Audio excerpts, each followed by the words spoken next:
Hi friends, ఎలా ఉన్నారు? మన జీవితంలో ప్రతి ఒక్కరికి సవాళ్లు తప్పవు. వాటిని ఎదుర్కొనే విధానం మన విజయాన్ని నిర్ణయిస్తుంది. ఎప్పుడూ వెనుకడుగు వేయకుండా ముందుకు సాగిన వాళ్లే చరిత్ర సృష్టించారు. సమస్యలే మనలోని బలాన్ని బయటకు తీయడానికి ఒక మార్గం.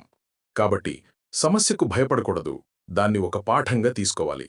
విజయం ఒక్కరోజులో రాదు. అది క్రమం తప్పకుండా చేసే కృషి, క్రమశిక్షణ మరియు సహన ఫలితం. మనం ప్రతిరోజు చేసే చిన్న చిన్న ప్రయత్నాలే పెద్ద విజయానికి దారితీస్తాయి. ఈరోజు చేసింది రేపటి విజయానికి పునాది అని గుర్తుంచుకోవాలి. మన ఆలోచనలే మన భవిష్యత్తును తీర్చిదిద్దుతాయి. సానుకూల ఆలోచనలు ఉంటే మన కష్టాలు కూడా అవకాశాలుగా మారుతాయి.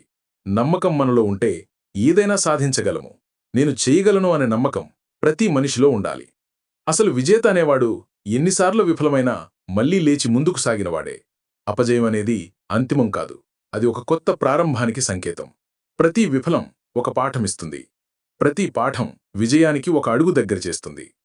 జీవితంలో కలలు కనడం మొదటి దశ. ఆ కలలను సాకారం చేసుకోవడానికి కృషి చేయడం రెండవ దశ. చివరికి ఆ కలను నిజం చేయడమే నిజమైన సంతోషం. కాబట్టి కలలు కనండి, వాటిని నమ్మండి, వాటి కోసం కష్టపడండి. మీలోని శక్తి మీరు ఊహించని ఎత్తులకు తీసుకెళ్తుంది.